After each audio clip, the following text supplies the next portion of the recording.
प्यारे पाकिस्तानियों, आप सबको मुबारक हो। आप में से हर एक 2.5 लाख रुपए का मकरूज है। सिर्फ आप ही नहीं, आपके माँ बाप, आपके बहन भाई, आपके बीवी बच्चे, हर एक पर 2.5 लाख का कर्जा है। स्टेटमेंट ऑफ पाकिस्तान की रिपोर्ट के मुताबिक पाकिस्तान का अंदरूनी और बैरूनी कर्जा 64,000 अरब रुपए से तजावज़ कर गया है और इस हिसाब में हम में से हर एक शख्स 2.5 लाख रुपए का मकरूज है। लेकिन सवाल यह है, क्या ये 64,000 अरब इस मुल्क में मजदूरों और मेहनत कशों पर खर्च हुए? क्या इस 64,000 अरब से इस मुल्क में बेरोजगारों को रोजगार फराहम किया गया?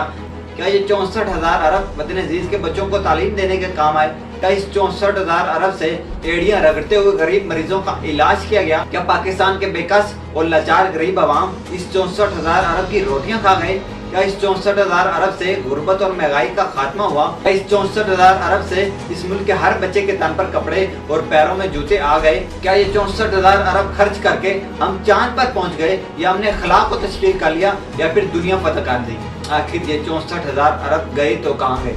तो जनाब, इस 64,000 अरब से इस मुल्क के हुक्मरानों ने पाकिस्तान से बाइक जायदादें बनाई। ये 64,000 अरब इन्हीं कातिल हस्तियों के जरिए पाकिस्तान से बाहर मुंतकिल किए गए। इस 64,000 अरब से इस मुल्क के चौधरी, वडेरे, नवाब मजीद मजबूत किए गए। ये 64,000 अरब इस मुल्क में सच की आवाज़ को दबाने और गरीब को उल्टा लटकाने पर खर्च हुआ। और बदकिस्मती देखिए, इस 64,000 अरब की अदायगी भी इसी आवाम, मजदूर और मेहनत कश को करनी है। यानी इस मुल्क में रूटर बजाते हुए काफिलों में मौजूद हर गाड़ी आपके बच्चों के मुस्तकबिल को रोते हुए गुजरती है।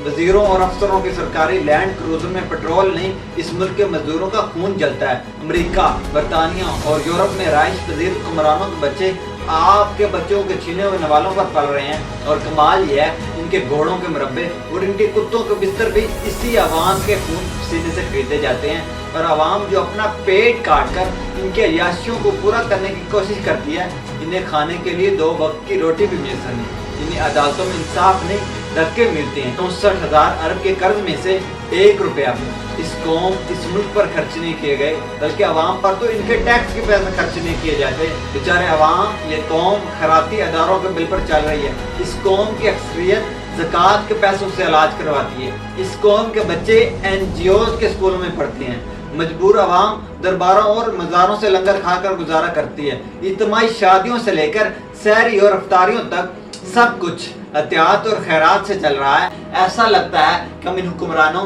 और इन जजों और इन जर्नैलों को हम पालने के लिए पैदा हुए हैं और इन्हीं के अयाशियों को पूरा करते करते खाक हो जाए।